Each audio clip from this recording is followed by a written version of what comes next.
The Young Piper by Crofton Crooker.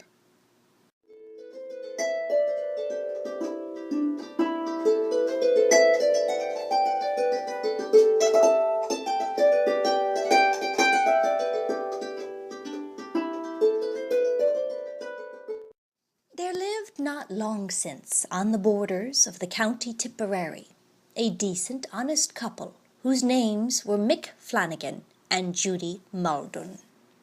These poor people were blessed, as the saying is, with 4 children, all boys.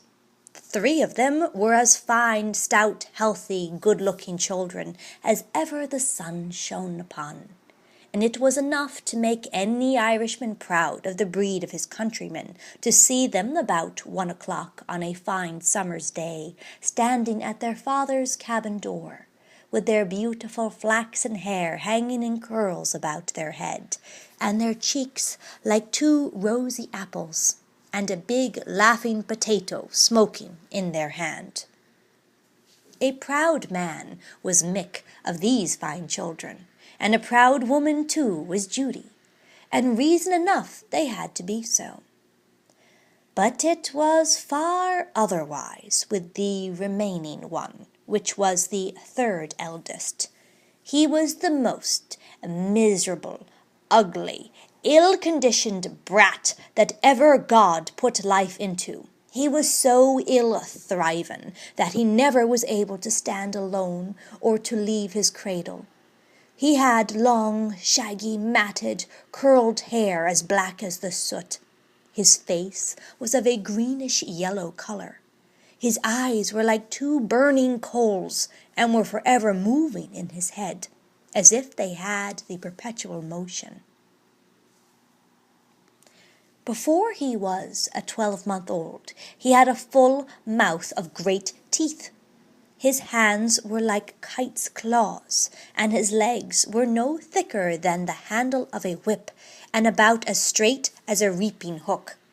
To make the matter worse, he had the appetite of a cormorant, and the wing and the yelp and the screech and the yowl was never out of his mouth. The neighbours all suspected that he was something not right, particularly as it was observed, when people, as they do in the country, got about the fire and began to talk of religion and good things. The brat, as he lay in the cradle, which his mother generally put near the fireplace that he might be snug, used to sit up, as they were in the middle of their talk, and begin to bellow as if the devil was in him right earnest.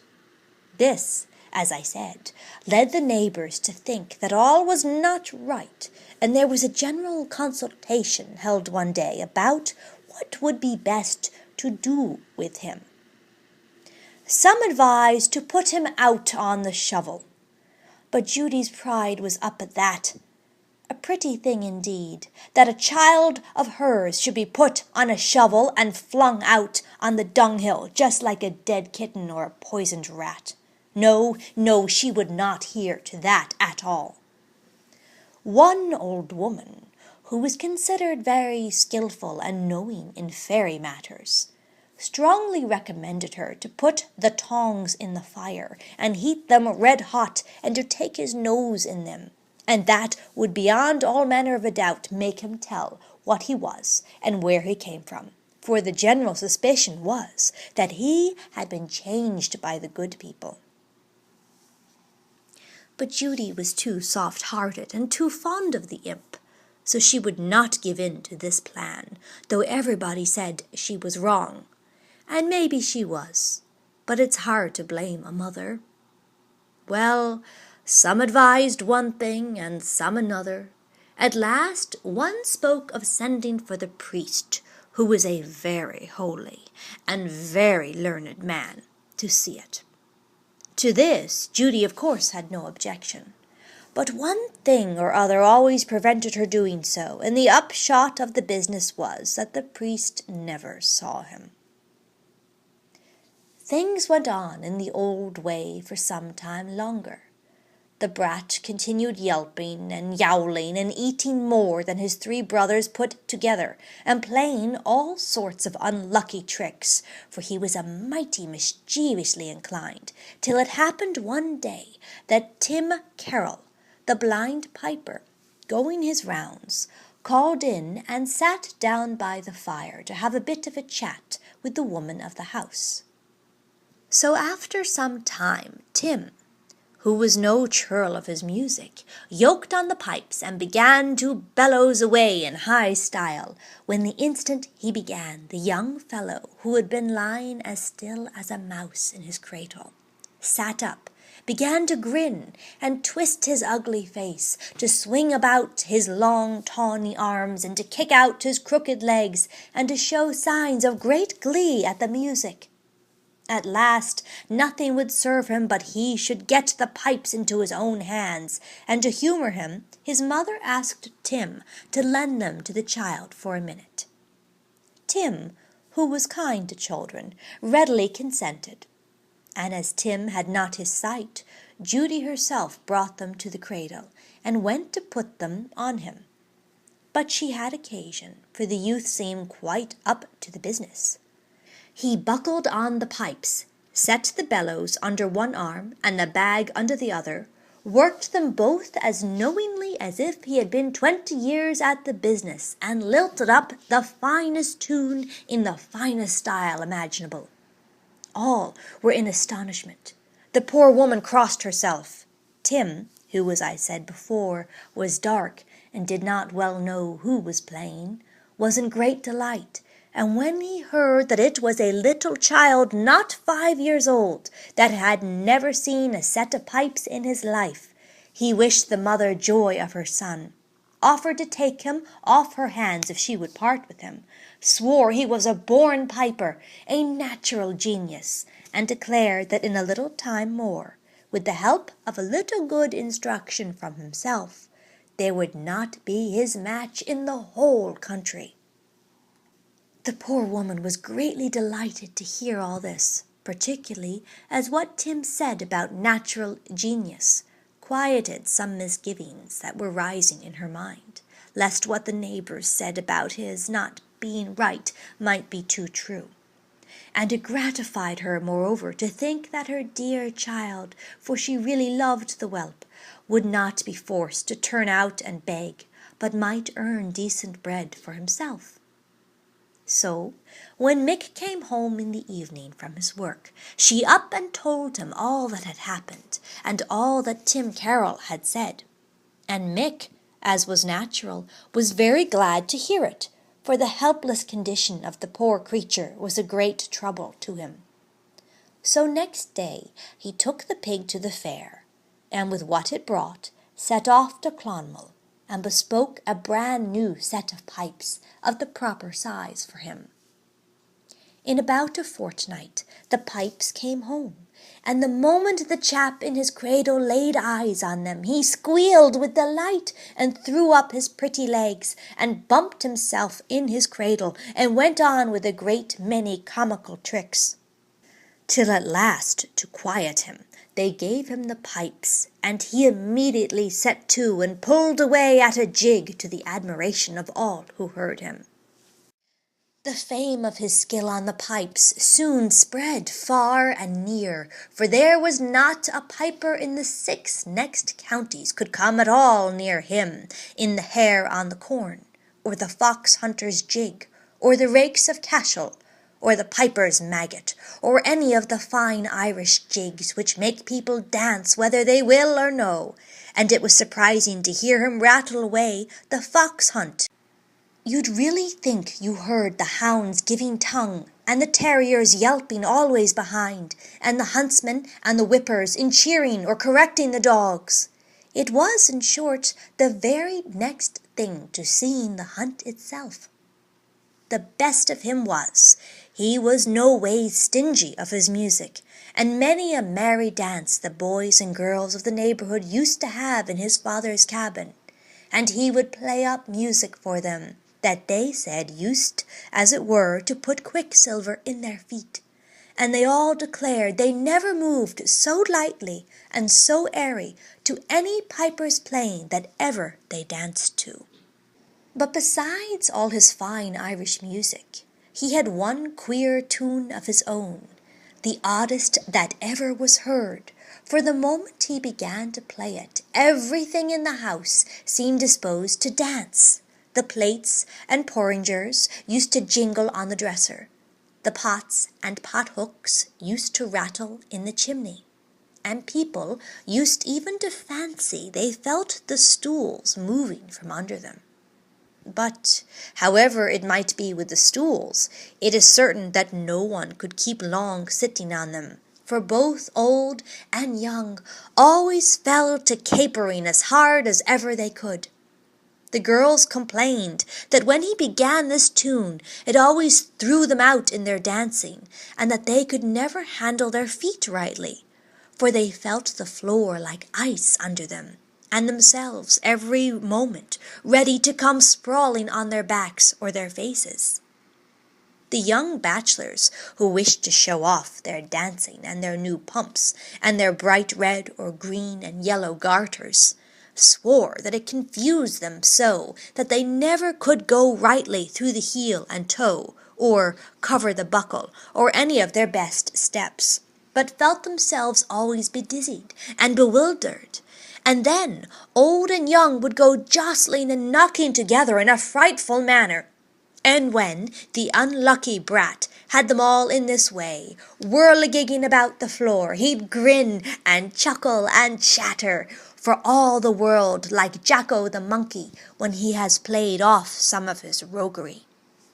The older he grew, the worse he grew, and by the time he was 6 years old, there was no standing the house for him. He was always making his brothers burn or scald themselves, or break their shins over the pots and stools. One time, in harvest, he was left at home by himself, and when his mother came in, she found the cat or horseback on the dog, with her face to the tail and her legs tied round him, and the urchin playing his queer tune to them, so that the dog went barking and jumping about, and puss was mewing for the dear life, and slapping her tail backwards and forwards, which, as it would hit against the dog's chaps, he'd snap and bite, and then there was the fillaloo.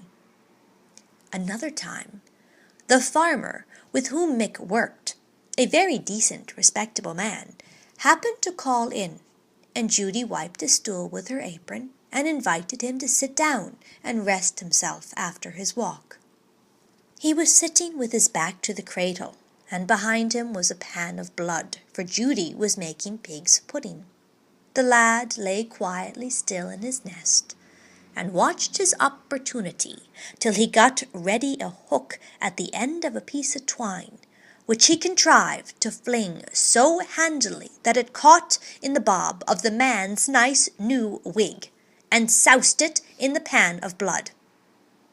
Another time, his mother was coming in from milking the cow, with the pail on her head.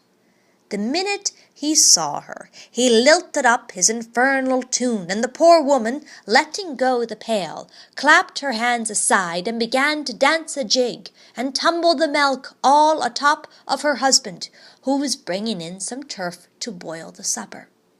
In short, there would be no end to telling all his pranks, and all the mischievous tricks he played. Soon after, some mischances began to happen to the farmer's cattle. A horse took the staggers, a fine veal calf died of the black leg, and some of his sheep of the red water. The cows began to grow vicious, and to kick down the milk pails, and the roof on one end of the barn fell in. The farmer took it into his head that Mick Flanagan's unlucky child was the cause of all the mischief. So one day he called Mick aside and said to him, "Mick, you see some things are not going on with me as they ought, and to be plain with you, Mick, I think that child of yours is the cause of it. I am really falling away to nothing with fretting, and I can hardly sleep on my bed at night for thinking of what may happen before the morning. So I'd be glad if you'd look out for your work somewhere else.